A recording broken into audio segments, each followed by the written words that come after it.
Tonight, how good is this? And speaking of it, none other than the great James Paterson, the most clear-eyed person in the Parliament when it comes to China. Way before it was fashionable, he was a Wolverine and has even grown a beard to fit. Great man, lovely to see you. Likewise, thanks, Paul. I said it on the show last week. China hacking our political system was the biggest story last week. I don't care about the noise. I don't care about the hate. I don't care about the press club. This was the biggest story in the country. Now, the ABC tried to tell us it was about Russia. Okay. Then multiple reports said it was about China, and we know where the form is.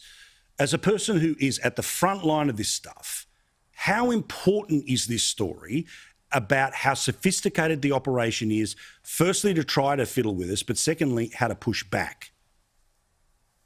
Paul, it's a massive, massive story. And as big as it is, it could have been even bigger if it wasn't for the success of ASIO and the team led by their Director General, Mike Burgess, in intercepting this plot at a relatively early stage and successfully disrupting it.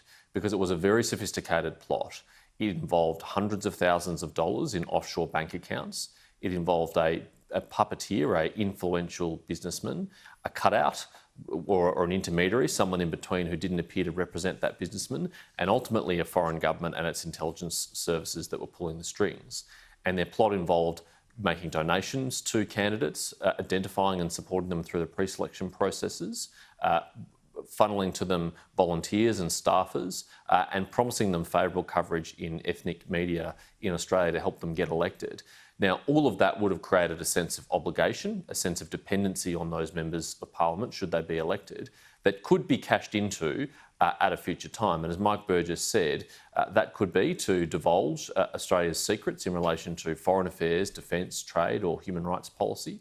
Or it could even be pressure for them to vote a certain way within their political party or within even the Parliament on an issue of interest or concern to that foreign government. So this was a major attempt to subvert Australian democracy. And thankfully it was caught this time, but there'll be many more attempts, I'm afraid. Well, also, I mean, we see this with business leaders, education leaders, which is when issues are running a certain way, then magically these people all start to pop up and say, well, no, we should manage the relationship. Essentially, the code for shut up. Don't antagonise. By antagonise, they mean defend your position, right? The sort of gaslighting, which, you know, obviously that very modern term about trying to pretend that something is what it isn't.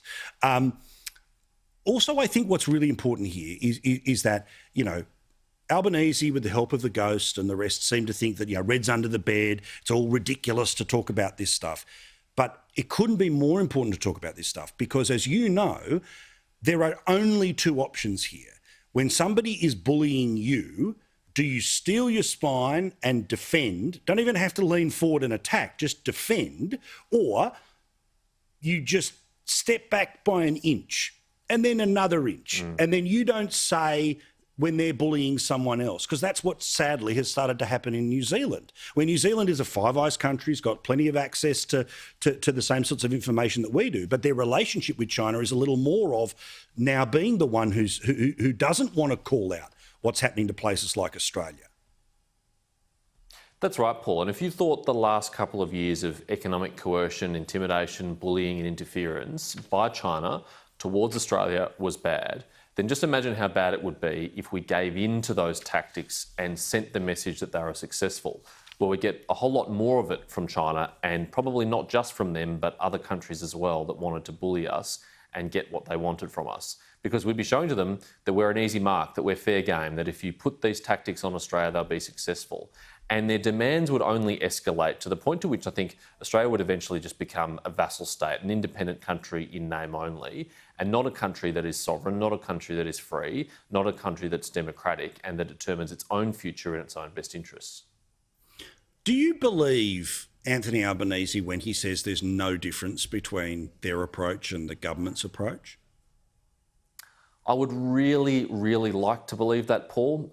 It would be a great thing if it were true. And I've spent the last 5 years on these issues trying to build as much bipartisan consensus as possible on the issue of China because I think it is in the national interest. I try to do it through the informal Wolverines grouping that you've talked about, through the Interparliamentary Alliance and in my role on the Parliamentary Joint Committee on Intelligence and Security. But the truth is, as you know, we have an election just around the corner. and the Labor Party fears nothing more than scrutiny of its standing on national security. So of course they're saying that these issues are totally bipartisan. Of course they're saying there's no difference between the Labor Party and the government on these issues. But if you have the memory of more than just a goldfish, and if you look back over the last length of this entire term, you'll see very clearly that earlier in this term, Labor Party made a real point of difference between the government on China, that they went out of their way to criticise us and in fact blame us for the deteriorating trading relationship with China. And for a long time, they were promising that if they were elected, they'd deliver a better and closer relationship with China if they were elected. Richard Marles, as the shadow defence minister, said we'd have closer relations with the People's Liberation Army. And now, of course, they don't want to talk about that. Of course, they're hiding that. But they should be held to account for all of their contributions to this debate, not just the ones they've made in the last 5 minutes. Thank you, great man. Do appreciate it very much so. You've got to judge them on form, not just on what they're saying in the lead up to an election. Thank you, mate. Senator James Paterson, always clear-eyed on this.